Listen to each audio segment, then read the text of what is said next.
everybody. We are going to start right now the Surgical Retinal Symposium number 3, and it will be about retinal detachment, scalar buckling, and pneumatic retinopexy. It's my pleasure to be the chairman of this session with co-chairing with Dr. Nassim Abrou from Dominican Republic country, and with moderated by Dr. Khalid Wahid from Pakistan. And the first presentation will be about clinical characteristics, outcome of retinal detachment repair in young patients. And it's going to be presented by our dear friend Tatania Avernova from Russia.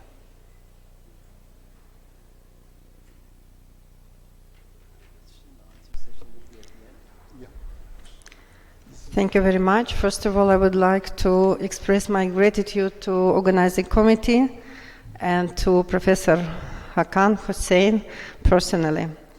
How can I?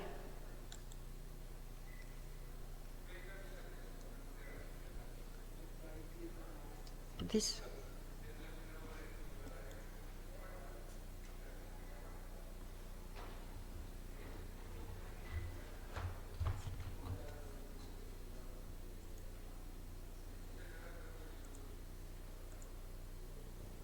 This one. My talk will be about clinical features and surgical outcomes of young adults who underwent primary retinal detachment surgery. As you know, vitreous, liquefied vitreous is the essential feature of occurrence retinal detachment. And PVD and liquefied vitreous incidence increases with age. But we found literature review, studying literature review, we found that there is bimodal age distribution between two age groups. First peak is in group between between age 55 and 65, and the second peak is in group aged between 20 and 35. So there were a small number of papers about these features, and our aim was to describe clinical features and results of surgical treatment of young adults with retinal detachment. This is a retrospective study which included the patients aged from 18 to 40, follow-up 3 months is minimum follow-up, and we include primary retinal detachment. The exclusion criteria were presence of glaucoma, inflammatory, diabetic retinopathy, funnel detachment, and vascular disease. We included only that patients who had in their records measurement of axial length. There were 33 patients, and these patients underwent the surgery between July 2019 and August 2021. All patients underwent 2 types of surgery, either buckling and vitrectomy. The main etiology factors were high myopia, almost 60%, and trauma, 15%. The gender distribution was equal, and the initial best corrected visual acuity was 0.55. You can see that the percentage of macula on is prevalent than macula off. And we evaluated 3 parameters. Primary anatomical success is the parameter of single success surgery, or 1 surgery vitrectomy and after that silicone oil removal. Final anatomical success, that means complete anatomical reattachment without any tamponate agent at the end and regardless of the number of operation. And final functional result was defined as the maximum corrected visual acuity after all surgeries. This is the video of buckling surgery. And this is young patient with several atrophic round holes, macula on detachment, the holes from meridian 5 and 7, several. So we decided to put buccal sponge, segmental on the lower part. And we prefer chandelier-assisted buckling to decrease the level of pressure. We made the drainage of subretinal liquid. When we do it, we use the valve port of chandelier light to add the saline solution after the drainage to make the balance of intraocular pressure. And after that, after suturing, we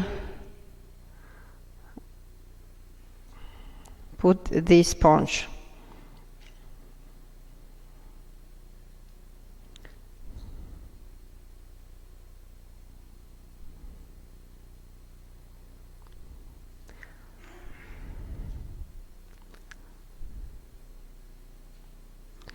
Cut the edges and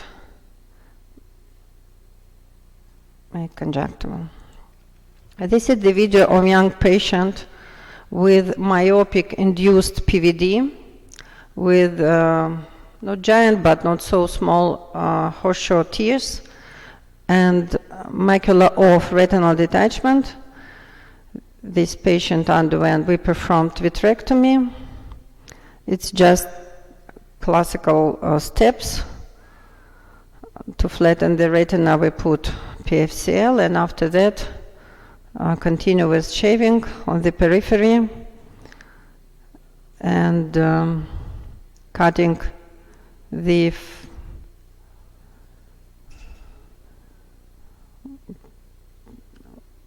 flaps and continue with shaving and end the laser, mark the tears and end the laser and silicone oil tamponade. What are the results? The patients who underwent the buckling surgery, we have not so good result. I mean, anatomical result. It was 51%. And after reoperation, we have successful result after vitrectomy. And 3 patients were not operating because of stable situation. This is the example of patient who was operating before, and she has intraretinal cyst and her hole is blocked, but we just observed this patient. And second group with vitrectomy has had much more better result. I mean, primary anatomical is almost 90%, and redetachment was only in 2 cases. This data is directly correlated with literature data. The overall primary anatomical success has been achieved in almost 70%, and final anatomical success was 94%. The final functional result increased in comparison with initial one and was 0.65.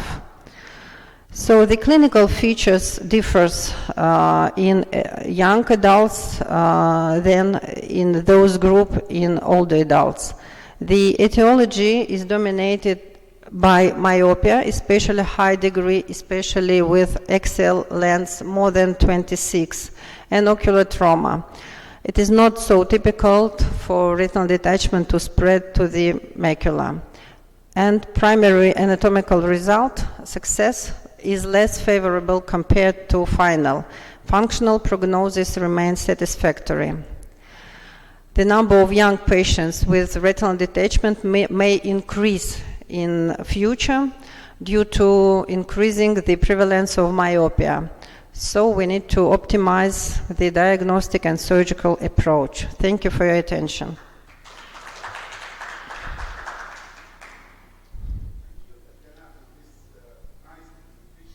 I would like to ask you, would you combine buckling with vitrectomy in a single patient, or you just go for buckling in a number of patients and vitrectomy in the other?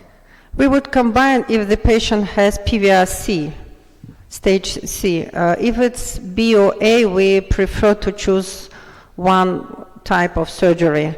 If the patient has round holes, atrophic, and young patient without a lot of traction from vitreous, we prefer buckling. Okay. Did you include some of the patients with the special vitreoretinal syndromes like sticular? No, these patients are just myopic patients.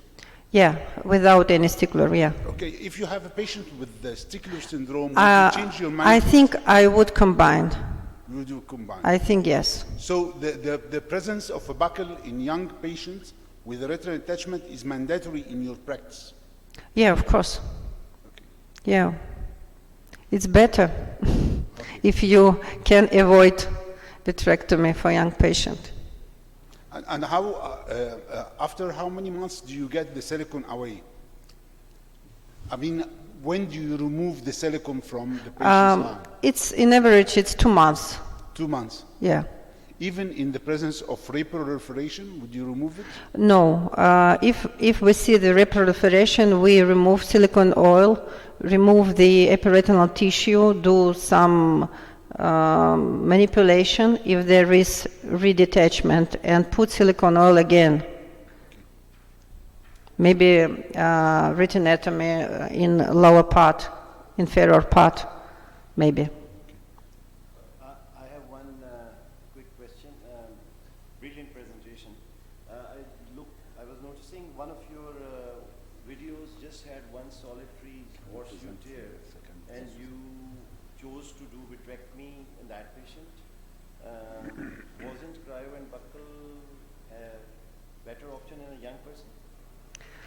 Yeah, but this patient had hemorrhage before and PVD that caused the detachment. So it's more, this approach is about these pathogenical aspects. Thank you. Any questions?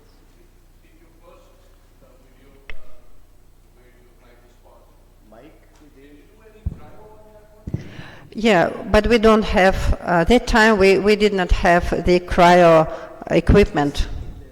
So we did after transpupillar photocoagulation. But if we had, we would do the cryo, of course, during the surgery.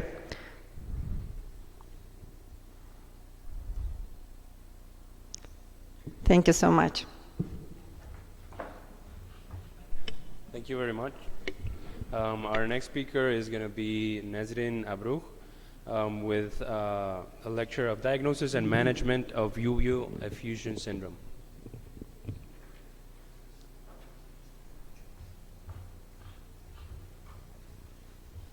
Thank you. So I will talk about the diagnosis of exudative retinal detachment or uveal effusion syndrome. So I share with you some cases. The first one is a 40-year-old patient who presented with decreased vision in the left eye. So at presentation, his best corrected visual acuity was 20/200 with plus 17 in the right eye.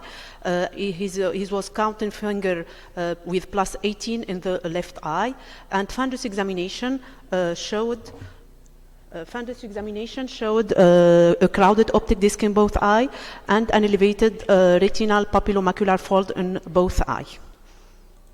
So fundus autofluorescence showed some hypoautofluorescent lesion with leopard spot appearance.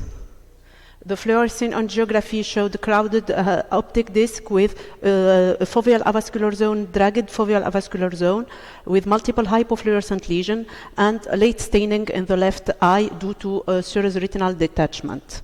So OCT scan showed the retinal papillomacular fold on the vertical scan with some cyst in the inner retina. We have a thickened choroid in both eye, and on the left eye we have a huge uveal effusion with subretinal fluid in the left eye. The B-scan ultrasonography showed the foreshortening of the posterior segment with an axial length of 15 millimeter and sclerochoroidal thickening in both eyes. So the diagnosis of uveal effusion syndrome complicating posterior microphthalmos or type 1 uveal effusion syndrome was made, and the patient was operated under general anesthesia. So we do, after radial incision of the conjunctiva, the bare sclera is exposed, and we do a full thickness sclerectomy in the two inferior quadrant of the left eye.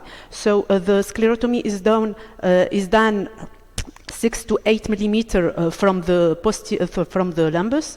It has a bracket-shaped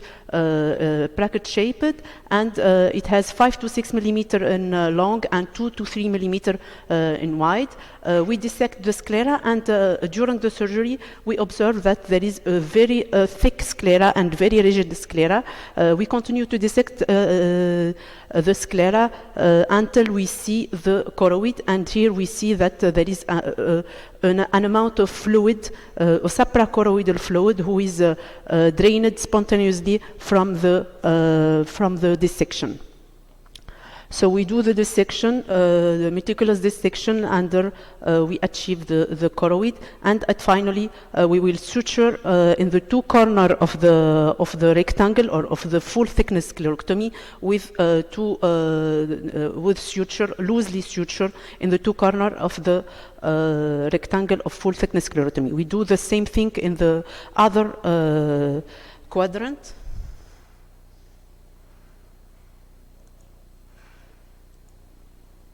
And you see that the sclera is very thick and very rigid. So postoperatively, we have 1 month post-sclerotomy. The retina was attached, was flat, and the OCT showed that there is resolution of the serous retinal detachment. The second case is a 60-year-old male. He was pseudophakic in both eyes. He presented with decreased vision in his left eye. He has a best-corrected visual acuity is 20 by 32 in the right eye and 20 by 50 in the left eye. The fundus examination revealed choroidal detachment in the right eye, inferior choroidal detachment, and annular choroidal detachment in the left eye. The fluorescein angiography showed no abnormality apart from the choroidal detachment.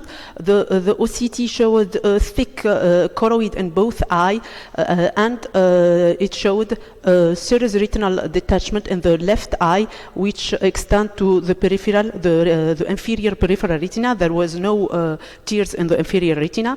B-scan sonography showed the choroidal detachment, and the axial length was normal in this patient. It was emmetropic, and there was a sclerochoroidal thickening also.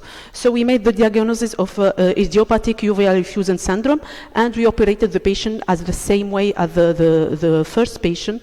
And after the surgery, 1 month after the sclerotomy, we have a gradual resolution of the serous retinal detachment with improvement in visual acuity. The third cases is a 65-year-old patient, decreased vision in both eyes. He presented last week for this with this acuity of 20 by 200 in the right eye with plus 18, 20 by 400 in the left eye with plus 20. He had bilateral uveal effusion syndrome, and we show in the OCT there is a serous retinal detachment and this papillomacular fold in both eyes. The B-scan sonography confirmed the sclerochoroidal thickening and the shortening of the posterior segment. This was a bilateral uveal effusion syndrome complicating posterior microphthalmos. The patient was scheduled for full thickness sclerotomy, but he was a problem with anesthesia, so it was delayed. The last one is about a 30-year-old female patient. She presented with a decreased vision in his left eye, and we showed the same thing, a papillomacular fold and a shallow serous retinal detachment on his left eye with this sclerochoroidal thickening in both eye. And in this case, we managed with corticosteroid, topical corticosteroid, because it was a minimal uveal effusion syndrome. So to conclude, uveal effusion syndrome is a rare ocular condition. It's characterized by full fluid accumulation in the suprachoroidal space, often associated with serous retinal detachment. It's due to a primary thickening of the sclera and the increased resistance to transscleral fluid at flow. The syndrome was divided or classified into three types. The first one correspond to nanophthalmos or posterior microphthalmos with rigid and thick sclera during surgery. The second one characterized by normal axial length, no remarkable refractive error, and rigid and thick sclera. And the third one is characterized by a normal axial length, no refractive error, and the sclera thickness is normal also.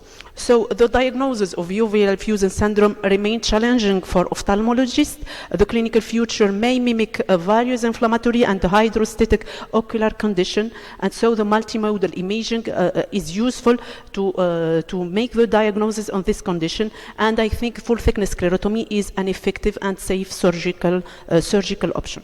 Thank you for your attention. Thank you very much, Nazreen. A pretty good presentation. I have a question. Do you only do the scleral windows, or do you actively drain the subretinal fluid with your technique? No, I just make the sclerotomy. We have spontaneous drainage, and after that, when we make the loosely suture, I think there is a continuous drainage postoperatively. We do not drain actively the fluid. How long it takes for the macular fluid To to go away after the sclerotomy? In some cases, it makes some months. And it's possible to get a recurrence also of the fluid, and we go to do another sclerotomy in the other quadrant. Because in these cases, we make only two sclerotomy in two quadrant, the inferior quadrant. Two quadrants only. Two quadrants only on the first surgery, because in general the fluid is accumulated in the inferior retina, and if there is a recurrence or it doesn't work, we do another sclerotomy in the other quadrant. And you still go with the systemic steroid even after the surgery? We don't treat this patient with corticosteroid. It doesn't work. Just the surgery and no corticosteroid, because the problem is the thickened sclera. There is no inflammatory compound. Did you have a chance to measure the thickness of the sclera? I did. Did you have a chance to actually measure the thickness of the sclera in these cases? The thickness of the sclera? I don't have the... And do you want to share if you had any complication in this procedure?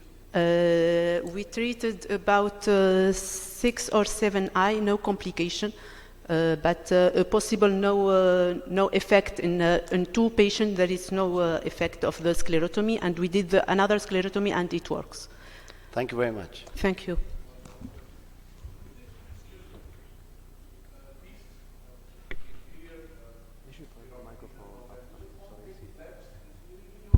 No, there is no blebs. Donc just fenestering of the sclera and no blebs. Thank you. But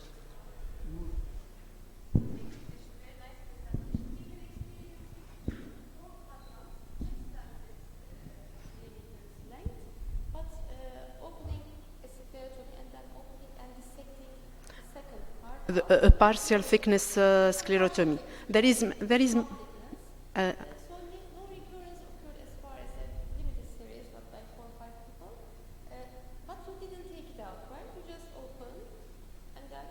Yes, I just open and then close. There is many other technique, the partial thickness or to sclerectomy, to partial thickness, then to cut a part of the sclera, sclerectomy. But I think this is a more simple technique. Thank you. Very good, thank you very much. Our next speaker is my dear co-moderator, Dr. Ashraf Sharawi. He will be talking to us about a study of chandelier-assisted buckling in rhegmatogenous retinal detachment. Good evening, everybody. It's my pleasure again to be presenting in this luxurious meeting. And my study is about chandelier-assisted buckling, wide-angle viewing system, and Eckert twin light, and changing of trends in pseudophakic retinal detachment. As we all know from the history that James Waugh had first, an English eye surgeon, had first described a retinal detachment in 1805 and attempted first surgery for retinal detachment. Von Greve, the German ophthalmologist, his achievement was method of treating glaucoma. He modified the method of surgery also by puncturing the retina and creating a second hole to drainage of subretinal fluid. Scleral buckling surgery, which is referred as conventional or external retinal detachment surgery, in which a surgical exoplant is sutured to the sclera and create an inward indentation. Skippens, the father of modern retinal surgery, who invented the indirect binocular indirect ophthalmoscope and had treated cases of retinal detachment using this method. Again, Jules Gonin, who had invented the ignopuncture, in which he cauterized the retina through the sclera with very hot painted instruments. As we all know, there was a trend in recent years to treat pseudophakic retinal detachment always with vitrectomy without going for buckling. And the art of buckling was dying. The retinal detachment in pseudophakic retinal detachment is usually more extensive with more macular involvement and more PVR.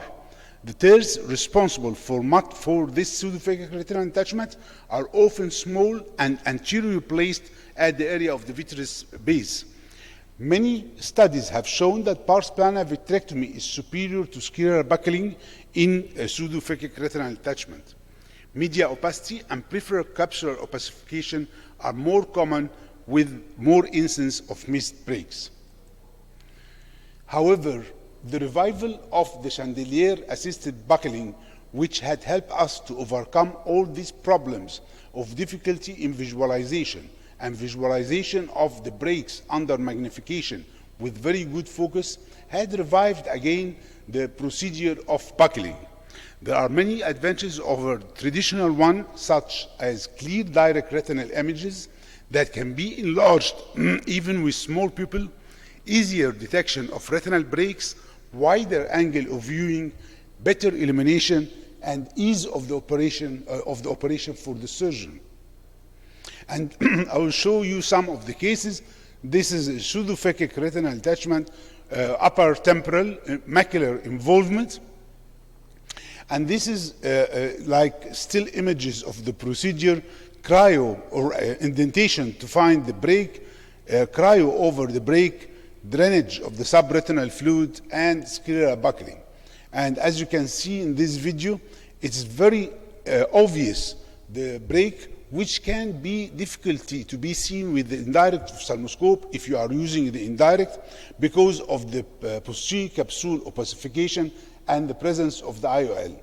Cryo application to the break, screening of the rest of the retina, which is very easily in the setting of the chandelier buckling, because you have a very good wide angle viewing using the instrumentation like the biome or the recite, and then screening of the rest of the retina, placement of an encircling element to support all small breaks at the area of the vitreous base, application of the buckle and drainage of the subretinal fluid, and you have a flat retina on table. Again,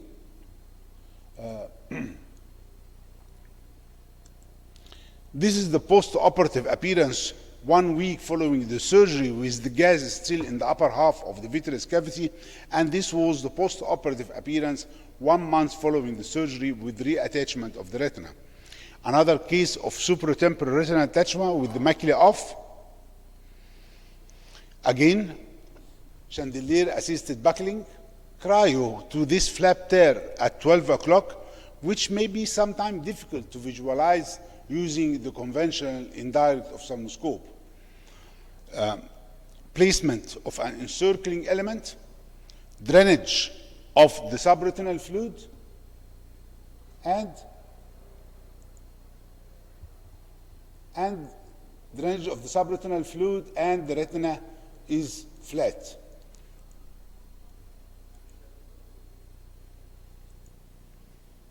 And this is the post-operative appearance of the patient still with the gas present. We have tried this technique for several cases of superior and inferior retinal detachment.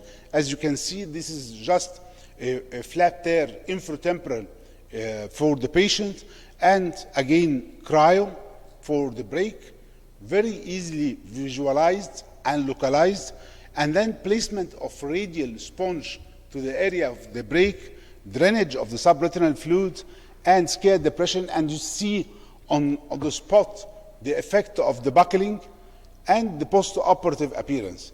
As you all know, we have problems with inferior retinal tears and breaks with the vitrectomy. Nothing can support the inferior pathology if we have a tamponade like silicone oil or gas. Again, inferior bullous retinal detachment, and we have to search for the break according to Linkoff rule in the upper quadrants, not in the inferior quadrants. Again, drainage of the subretinal fluid, placement of the buccal, and the retina is flat. Again, supratemporal retinal detachment. As you can see, the break lies within 1.5 clock from the highest part of the retinal detachment according to Linkoff rule, and you localize the break, you drain the subretinal fluid, place your buccal, and you may inject gas or air in some cases because of the hypotony induced by the drainage. Again, another case of inferior retinal detachment with an inferior retinal break, cryo and localization of the breaks, scale depression to screen other parts of the retina, drainage of the subretinal fluid, placement of the buccal, and this is the post-operative appearance of the patient. We have some complication during the chandelier-assisted buckling, including hemorrhage into the macular area during the drainage. However, it was replaced by some retinal pigment epithelial mottling in the post-operative period. Intrusion of the suture of the buccal inside the vitreous cavity, and this patient was followed up without any consequences. Very high buccal, which had induced myopic shift for this patient, PVR, and we have to go for vitrectomy and reattachment of the retina. Sometimes during the drainage, we may observe the incarceration of the retina at the side of the drainage. As you can see with this fold going to the drainage side, you just adjust the buccal to support the area of the puncture or the incarceration by shifting the sutures to the area of the incarceration. In conclusion, twin light assisted scale buckling, twin light chandelier, and RESITE for primary retinal detachment is a better alternative to classic surgery with direct ophthalmoscopy. With this newer technique, there are many advantages, including clear direct retinal image that can be enlarged and sharply focused even with media opacity or pseudophakic retinal detachment, easier detection of some small retinal breaks in the pseudophakic retinal detachment, wider angle of viewing, better illumination, easier operation for the surgeon, saving his neck and back muscles, perfect teaching tool. Thank you for your attention.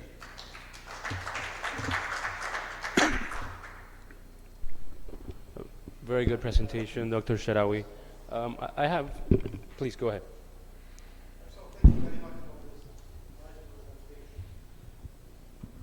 I want to learn more about your technique.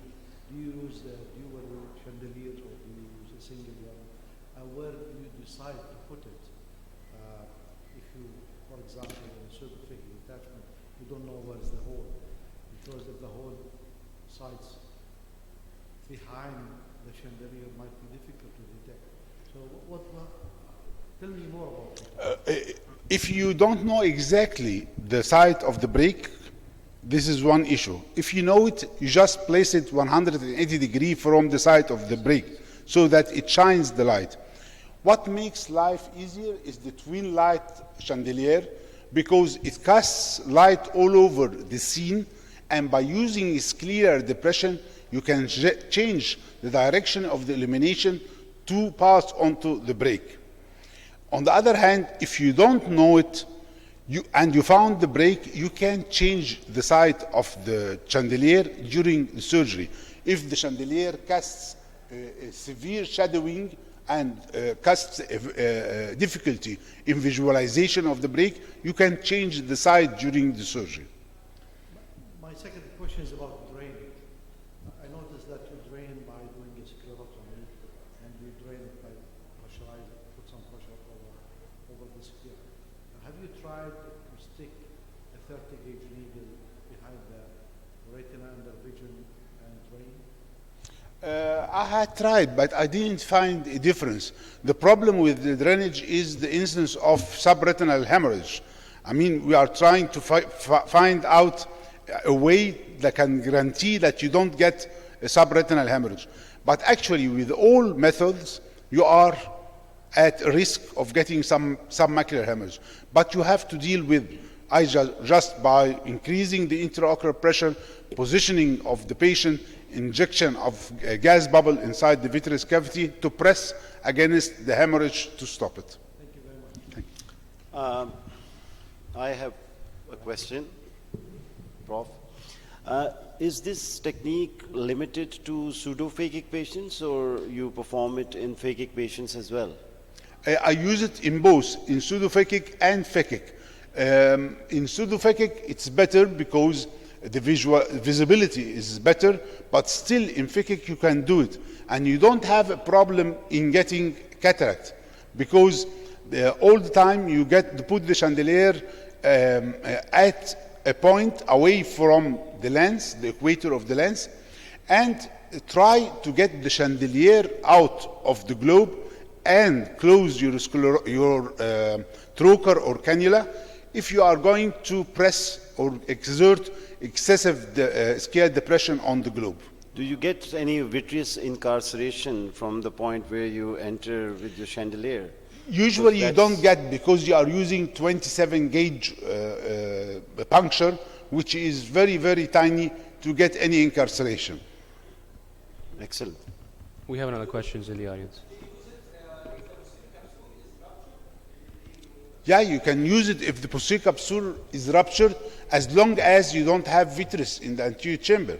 I mean, if you have a complicated case of posterior capsule rupture and vitreous incarceration in the anterior chamber, you should think about going for vitrectomy from the start. But I mean, if the configuration of the retinal detachment is going with a regmatogenous configuration, without any complication of the original surgery, you can still do it. Do you have experience of using endolite instead of the chandelier? No, endolite, I think the endolite you have to hold it by yourself all the time, or the assistant have to hold it. And in this essence, you have lost the privilege of having an extra hand. But are there any issues of disturbing the anterior vitreous phase because endolite is going to go in a lot more than the chandelier? Because, when you introduce it, it might, and you might introduce it more into the vitreous. The chandelier stays only at the periphery. Well, I didn't have experience with the endolight. I don't know if you have this So, I experience. have done few cases by using the endolight because the chandelier was not giving adequate light to me, and we didn't have that. So I used that, and that was a pseudophakic detachment. It was all right. There were no disturbance in the vitreous, but I did very few cases with that technique. If I am conventionally doing scleral buckling, do you advise me to go for chandelier assisted scleral buckling? Because I tried actually, and I find it more easy, especially for children and those who are very difficult to do vitrectomy in them because of the sticky and hard attachment between the retina and the vitreous. And I find it also very interesting to train with my residents. Yeah. Because they can see everything, not like I'm using direct anti-armis, like Lipexi, and how to find the break. Thank you very much. I think that the fellow has suffered a long time with the prism which is stuck in the indirect ophthalmoscope trying to catch any image of the retina, and they failed, including us. Thank you very much. Our next speaker is Dr. Noura Gal Goksil. She will be talking about chandelier-assisted sclerobuckling retinopexy with illuminated end laser.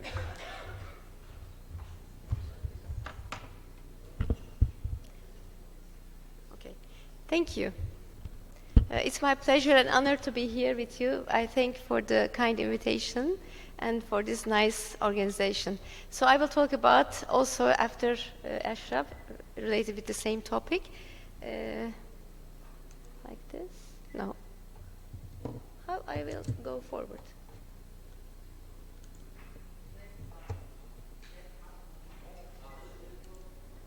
Okay, thank you. So the management of uncomplicated retinal detachment, we have three options at hand. Being the scleral buckle as the first nice technique. And our aim is, whichever technique we follow, is to single surgery retinal attachment if possible with the functional recovery. And which surgical technique we will choose depends on the eye, the condition of the eye, the place of the tears, and etc. The condition of the patient also in real life, because is he a young patient, a retired patient, does she travel or not, any drugs or not, and also the surgeon's experience. So, but for the uncomplicated retinal detachment, scleral buckling, I prefer when it is already shown that single surgery success rate is higher in phakic eyes. So in young eyes, myopic, phakic, and posterior hyaloid is attached, inferior tears, pediatric detachment, even with subretinal bands with chronic detachments, and also anterior peripheral location and PVR grade less than C1, we prefer buckling. Why not vitrectomy? As we all discussed, it is technical difficulty of the posterior hyaloid is attached very firmly. We cannot, sometimes we think that we remove it, but we don't. So if there is remaining, and then it goes to a PVR and the unsuccessful redetachment. So, and also to avoid cataract surgery, and the vitreous is formed, it has a good tamponade effect in young eyes. For the success, we should find all the tears, the primary tears and all tears, and we have to keep in mind that only 50% of the retinal detachment is only one tear. There are usually more than one. As Ashraf already talked about it's decreasing popularity because it's a steep learning curve, less visual, and difficulty in teaching to the residents and fellows. And as the experience decreased, complications rate increased because we have to be very keen on using indirect ophthalmoscopy. It's inverted image. And also it is difficult to see the small lesions in this very small pupil, and also if there is any media opacification. So when we combined, as we have mentioned, the visual system of the wide-angle viewing system from the vitrectomy and combined with the buckling, it's really a better and direct panoramic view, so excellent for teaching and everything. So it's I first presented a case in Retinals in 2011, and then the first publications came from Turkey, luckily, that I'm proud of it. So this was the first case. I was in the training hospital. I couldn't see the tear, and I could have done a buckle, but I would like to see. So I put a chandelier light, and then as I can see the tear, very small in the periphery, so I can go with my routine surgical technique, and then I took it out, but some vitreous usually comes out, and then I like to suture it. As we search the PubMed, the publications increase really high numbers because it is because of its visibility, better visibility, panoramic and upright view, more control for the surgeon, and makes it maybe more safer, especially for the young and learning new friends. And it is excellent for education because of its imaging. In some studies, it is found to be faster and also very ergonomic and surgeon-friendly for the surgeon. You sit there, and then you don't go out and take it. Of course, it's a problem for the sterility when we change the gloves all the time. And it brings scleral buckle to life, back to life, I believe. So.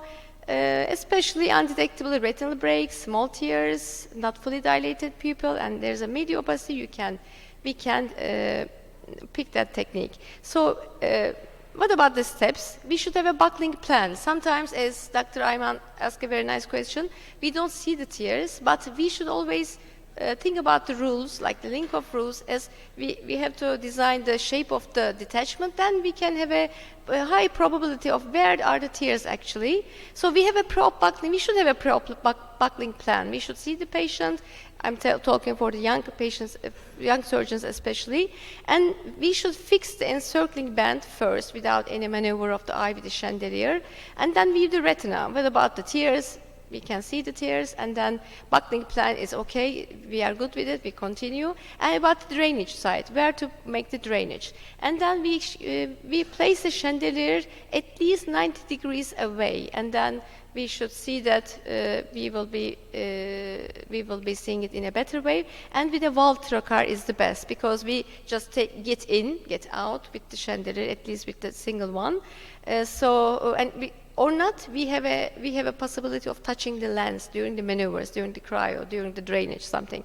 So, and light off, we should turn the light off when not in use because of the light toxicity risk. Subretinal fluid drain, we drain the fluid, and then we check the retina again with the chandelier. And then for the retinopexy, we have options. Of course, the cryo is the most popular one. And there was a question just before.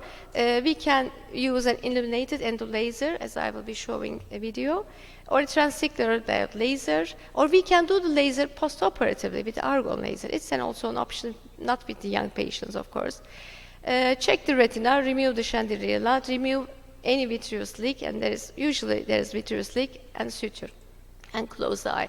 So this is for the cryotherapy. As we can see, it is sometimes very practical, but sometimes, as my friend told me, that it is not available, it may be broken, it's not working. I have those problems frequently. And when the chandelier in situ, we should care, again, there are some publications of the complications, we should not, we can touch the lens with the chandelier inside and trying to do a cryo, we should be careful. Also, if we already suture a radial sponge in place, it's again not so easy maybe with the cryo, with the chandelier. So this is the case that I could not see the tear. It's a phakic eye, 37 years old, male. But according to the shim, I thought that it should be in the supranasal area. So we go on with the surgery. We put the buckle first and then suture some places that I won't be draining, for example, like the superior temporal area. Drainage area should be somewhere in the nasal. So the chandelier I placed to the temporal side. So this is a case that I could not see the tears before. I really searched it because there's a vitreous, it's a bit hazy, it's not so clear. And as you can see with the chandelier, there are 2 tears at like 12 hours.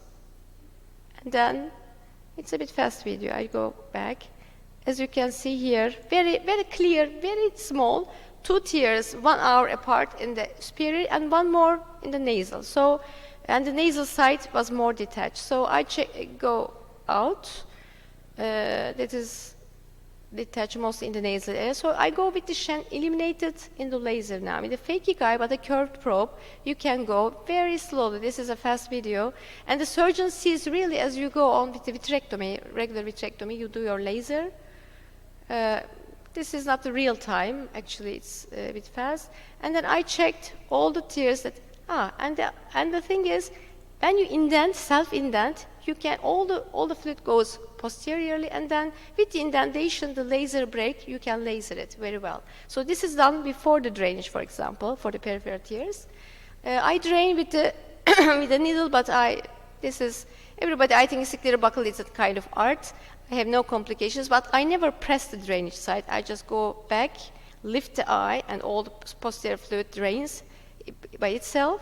And then after the drainage, I check my tears, the laser, and everything. As you can see, that is a trocar, so vitreous comes always, and I clean it very gently and then suture it. That is again my technique, because after a nice drainage, usually the eye becomes very soft. I usually inject some amount of air. And then put adjust my buckle, not to make a high buckle. So this is the postoperative feature of the person. It is attached and seen. So this is the child again. This is another case, 7-year-old pediatric case with a chronic detachment, high myopic eye, like -13 something. And it was, I think, a chronic detachment, but the mother says it is worse since 6 months. So the visual acuity was 1 meter counting fingers, and I could see a very large horseshoe tear in the bottom and the subretinal bands. So with this, again, I put the chandelier that I can laser it.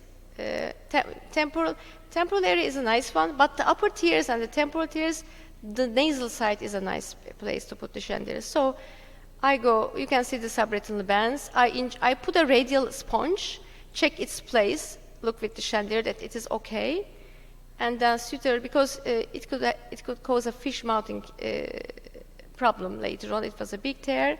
So this is how I drain. I do some cautery gently. I go forward, I go backward, and then lift the fluid, and it is drained without not pressure to the drainage side. I usually do not suture the drainage side. And then now with laser, this is after the drainage. The eye is not so soft. It is, you can go on, but very gently we should move on. We should keep in mind.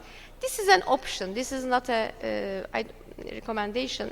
We should accept it like that. But the subretinal bands, the demarcation line is seen. And there's already a cyst in the retina in the lower part. It is remaining in the buccal area. So I go on, suture that chandelier side, and close the eye.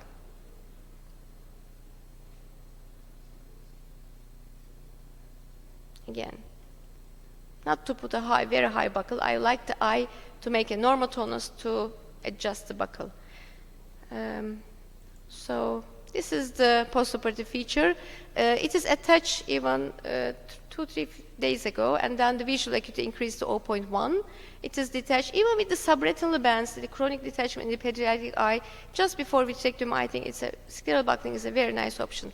So it is surgeon-friendly as easy adaptation, a direct view like in vitrectomy we told. With a curved probe, it is safe. Already we use a curved probe in the routine vitrectomy.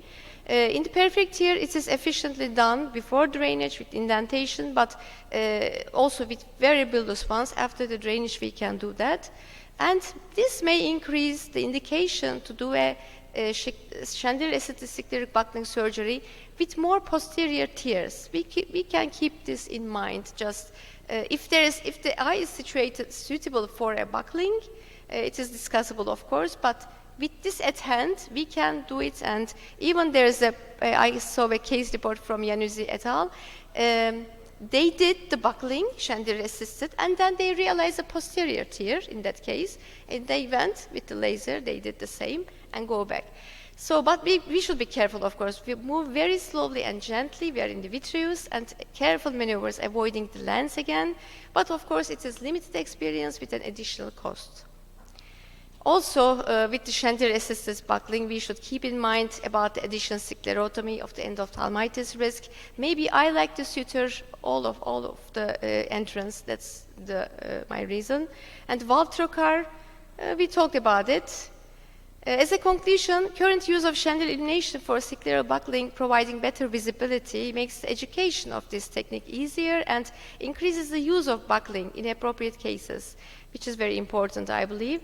Retinopexy with illuminated endolaser is effective for the peripheral tears before drainage and enables treating posterior tears following drainage. So thereby may increase the indication for CASP for more posterior tears. The probe should be moved very slowly, and further prospective studies with larger series are warranted. I thank you for your kind attention and also like to invite you to the 20th EVRS European Vitreoretinal Society, which will be held in couple.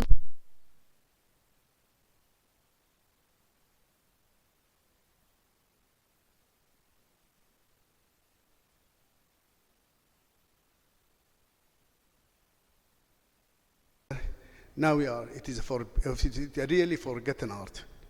And because it needs an experience in techniques and decision making. And hope that our young residents should still have a good decision during their surgeries. And it has a significant learning curve. And this is actually particularly because of the use of indirect ophthalmoscope. This art of using the indirect ophthalmoscope to visualize the peripheral of the retina that we cannot see and let you do a lot of effort. And because of the version of the image, I have been trained to do indirect ophthalmoscope. I spend a lot of time, and still I'm doing a lot of work on indirect ophthalmoscope. And it is, for me, it is a first instrument in ophthalmology now I am using. I am using 90, I'm using different contact lenses, but it's still indirect ophthalmoscope. Actually, during my training, I find myself really, I had convert. I do not actually look for them. Is it inverted or not? I am using it very nicely, and anyone who try it will find it. Let us go to the basic retinal detachment. It's heterogomatogenous because there is the break.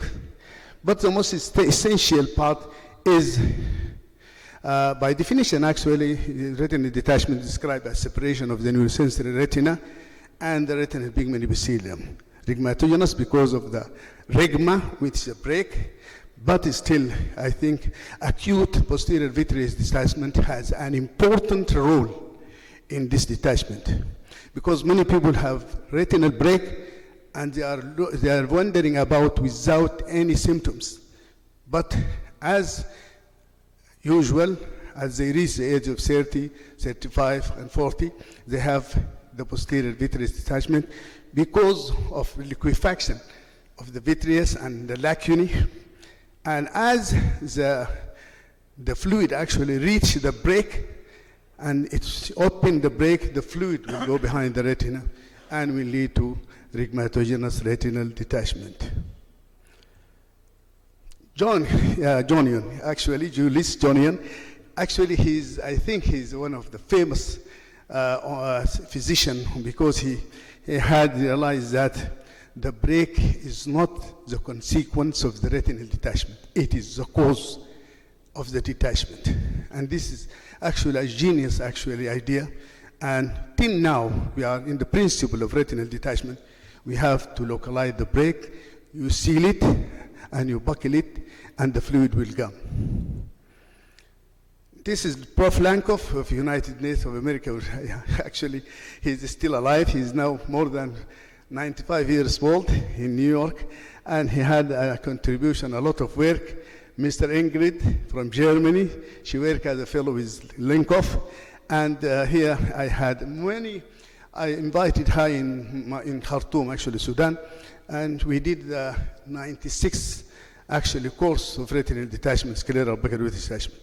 My friend Oji from Nigeria, who invited me to Lagos, and I had the first that course, and then I invited her directly, and she came in Khartoum a few years ago. And still the principle of retinal, of scleral buckling is identify and seal the break, buckling it with or without drainage.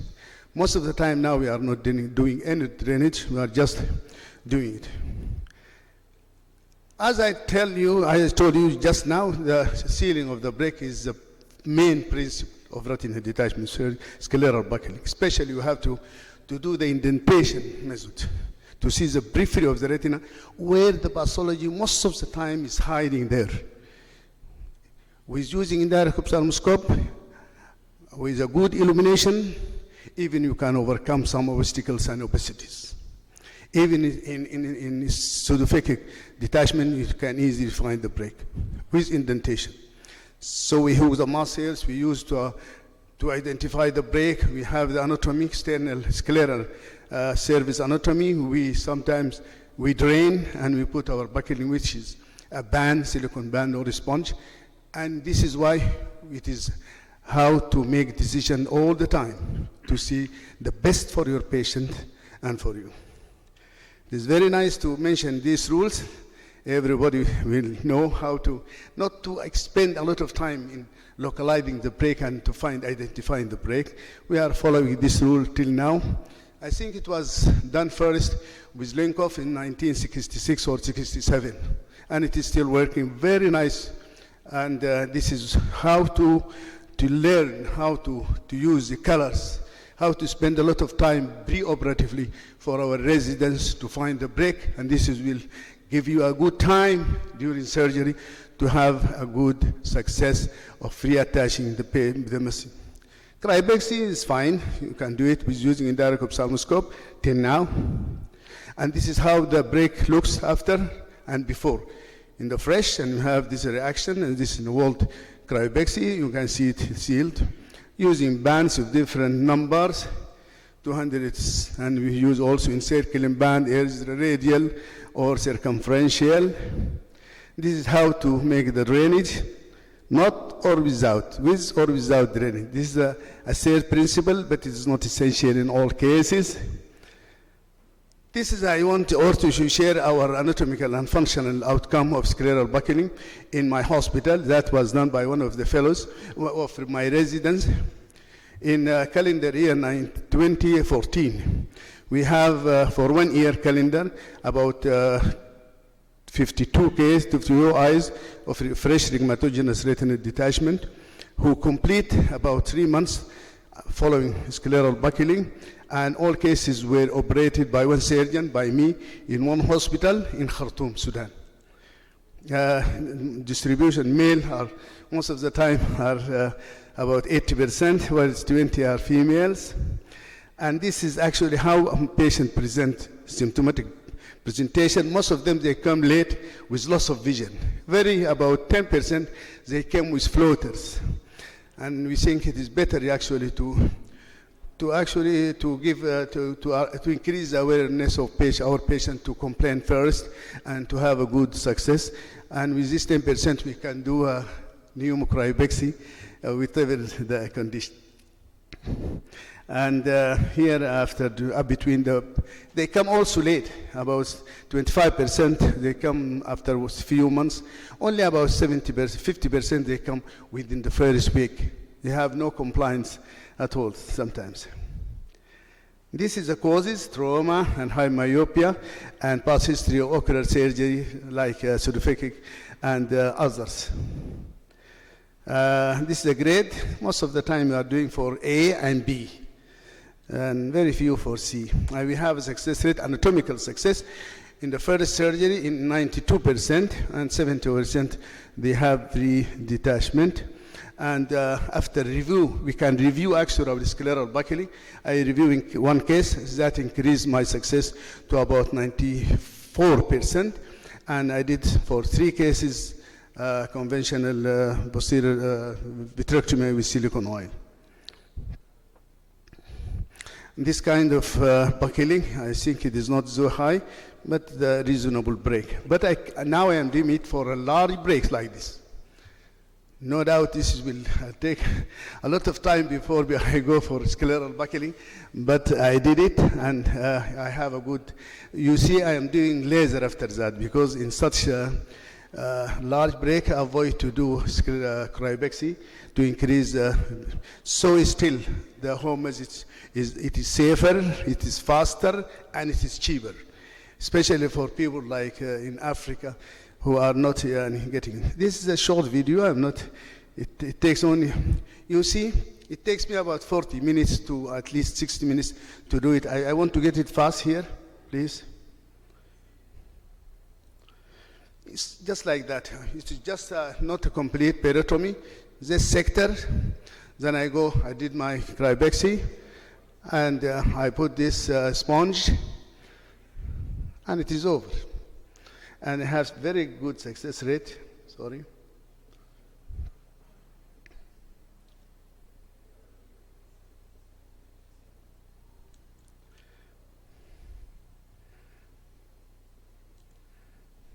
It is over now. I think this is my last. Thank you very much. Thank you very much. تفضل.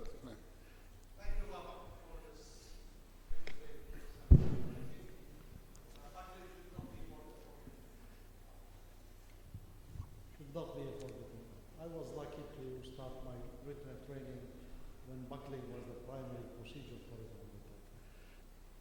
I think it should be part of any fellowship. I think all retina fellows should learn how to do buckles because simply a 16-year-old patient with a chronic inferior detachment and inferior lobes, will you go and do vitrectomy for this patient?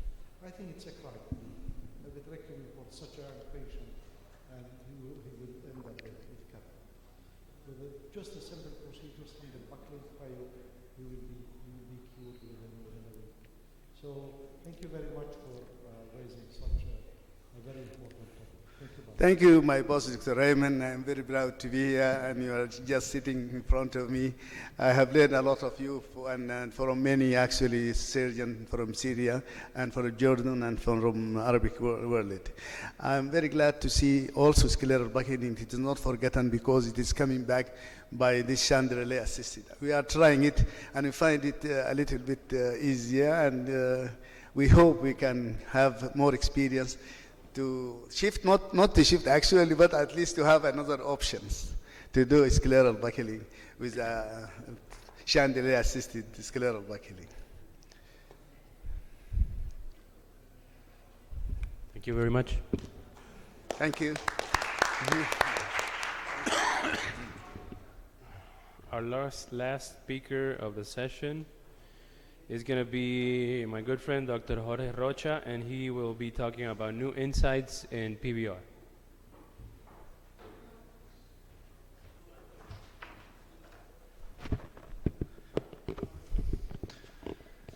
Hello everyone, I'm really happy to be here, and it's an honor. Pakistan is new for me, and so many new friends that I met only virtually. And talked about PVR, this buccal section. I agree with you, buccal is marvelous. I'm still using teeth in them. Buccal never ends because the quality of vision is perfect. Have no disclosures.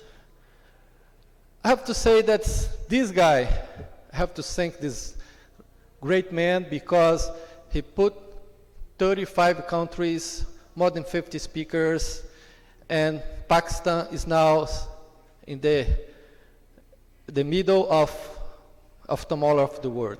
Thanks so much, Hussain, and all the others that organized this big meeting. And I hope at the end of 3 days, many people are gonna change their minds and for better. And now, why don't change? No, well, so good. Yes, we're going to talk about PVR, something that nobody wants to see. 5 to 10% of the patients experience PVR. That's a disaster. Sometimes you lose the eye. And then, what you do for PVR, this little movie just to tell you how hard it is to do that. Have to peel membranes, have to clean and clean and clean, and sometimes it's not working. Have to cut the retina to try to to put the retina back to the stage. And sometimes I have to use buckles, encircle buckles, whatever. I have to do so many work, sometimes 2 hours, 3 hours. But it's something that it works, but not what you want. You want to give the patient the best vision that you want. And then what we can do. Let's see how many seconds you have. I think this video has 1 minute. But at the end, I had to cut 360 laser because the retina is short. And the good thing to do is have to clean until all the vitreous base, because this retina left behind gonna make hypotony, because fibrosis is gonna displace all the ciliary body and destroy. But anyway, I have to go further. Still struggling. But anyway, what causes PVR? I have many causes: giant tear, trauma, uveitis, choroidal detachment, and it's a wound healing process. How much you damage the retina, you're gonna have PVR. It's a membrane, like try to fix everything, but really destroy everything. And then this process not happen the same that we operate. This process took 2 to 3 months because have inflammation and mostly RPE. RPE is the cell that's gonna be transformed. This is gonna transform in fibrovascular cells that are gonna make new tissues, and they're gonna destroy everything. And then how to do that? I just discussed that movie, how to deal with this, but how to prevent this? This is the idea. In the old time, use steroid, double rubicin, 5-fluorouracil, heparin, dexamethasone. Many things was tried in the past, nothing worked. But how to move back? I passed too much. Anyway, nowadays we are trying to do something new. We are trying how to get back. Yes. And then we have this drug. Really don't know that's really work or not. We are expecting the trial that is running in US right now, but the idea is good. This is something that we're gonna anti-proliferation, that you inhibit all the process of the RPE. They're gonna use for a long time in vitreoretinal lymphomas. Everybody knows the pharmacology, and it's safe until 400 microgram inside the eyes. Sometimes you can get corneal epitheliopathy, but it's not a big deal that you cannot use. Pass too much every time. And then we have a small series that support this idea. People that trying this for bad PVR. And this series has 5 patients, and after inject every week 10 to 200 micrograms, they follow the patient for 27 months, they still attached. All retina was attached. And this series from Latin America, they use a retrospective 16 eyes, 86% reattached without PVR. Let's back here.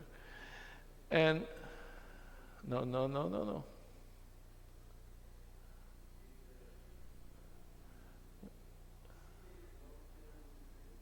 I'm struggling with this. But anyway.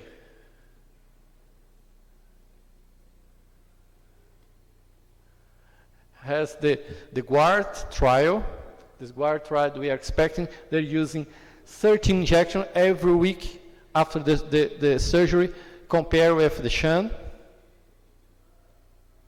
The Tehran trial, they use injection for intra-silicone oil also every week for 3 to 6 weeks after the surgery. In my experience, I have 5 cases. All these patients has bad PVR after the first primary trying to repair. I use 250 micrograms injection and every week for 8 weeks. Every week I inject in the eye methotrexate. And I follow this patient, some have 3 years follow-up. And this is the last one that I have. I have followed him for 6 months. This patient had prior 3 surgery with recurrent PVR, and he got 2200, and he's still with oil. And then methotrexate as an adjuvant treatment to prevent cellular proliferation hold promises. Further studies are essential. We are just waiting for the trial result and see how this thing's going.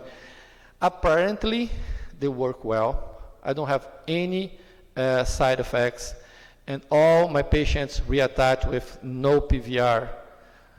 Looks good, but we have to just wait a little and see what's happened. But the idea is good. We really need to find something that can prevent PVR. PVR is not something that we like to have because sometimes it's devastating. Thank you so much. I'm still struggling with this mouse, but I have to say that Pakistan and Brazil, if it depends on me, we're gonna have a big friendship because the main purpose of a human being is get along well with everyone, and I believe on that. Thank you so much.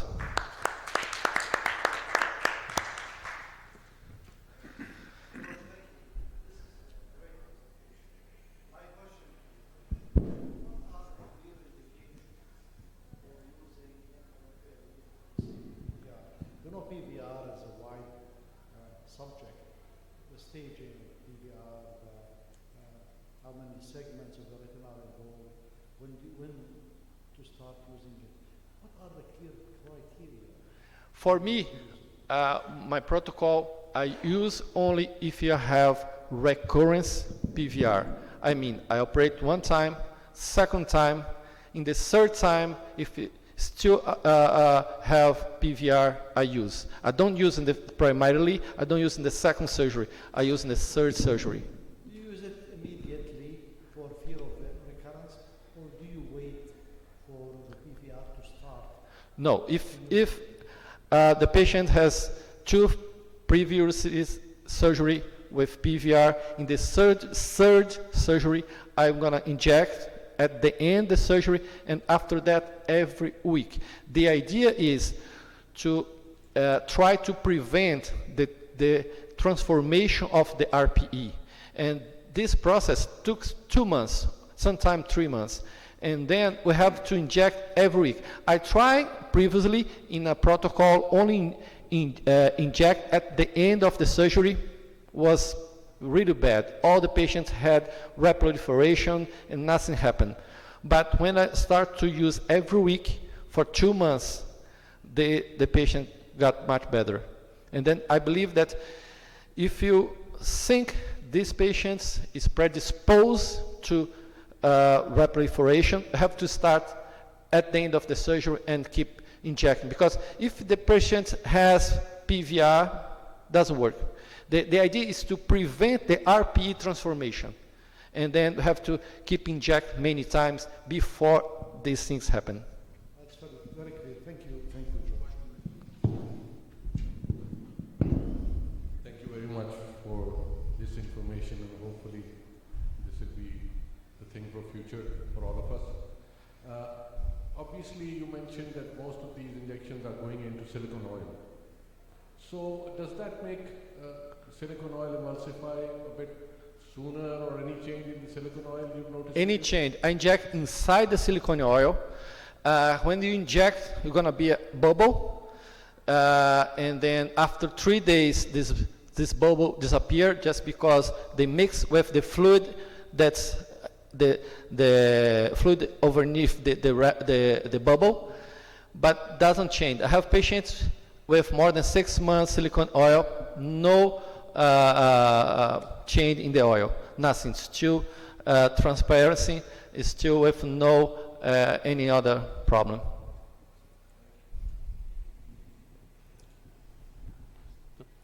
Very good presentation, Jorge. We have.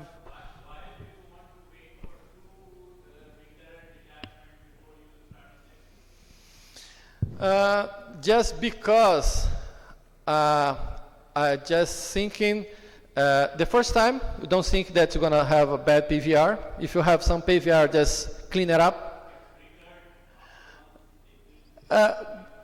Our idea of this protocol is just to treat patient that you think that all the other options not work. I mean, that only surgery gonna help. We are thinking just, I operate one time, I operate 2 times, these patients continue proliferate, I'm gonna inject. And because many patients with PVR, we just clean it up, they're gonna go well. Not all we're gonna continue proliferate. Just because of that, we are just that. But some people are doing, if you have PVR in the first surgery. I heard that some friends are doing this. I agree with you. So this is a good question.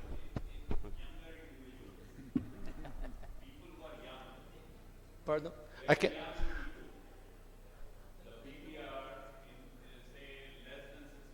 Yeah.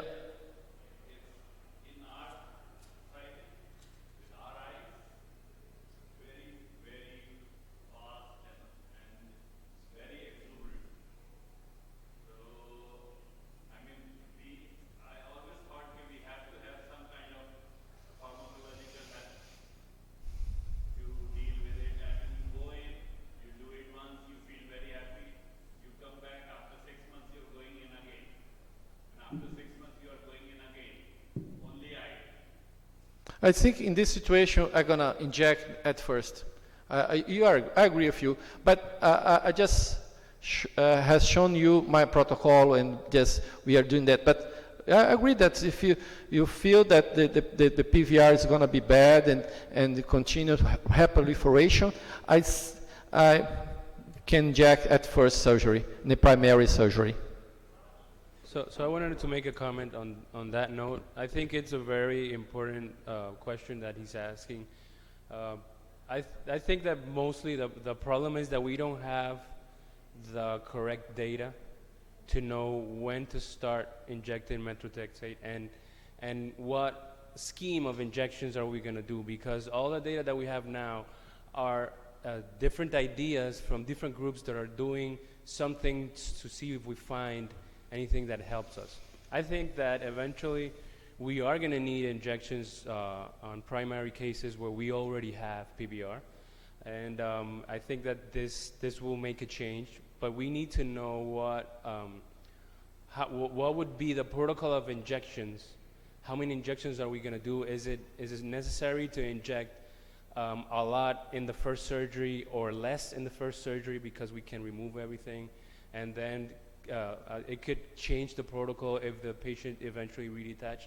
So basically we are not clear on when to start methotrexate and what injection protocol to follow. Yeah, I agree completely with you, because we are waiting for more data.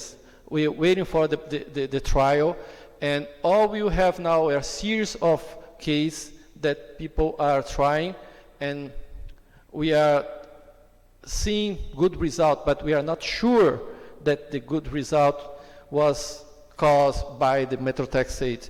And then it's a new idea, and we are just waiting. Every question you said, what's the correct dose, how many injections, and how long I have to keep injecting. I have many questions, but this is the idea. No more questions? Well, thank you very much, everybody. Thank you. And I'll see you in dinner.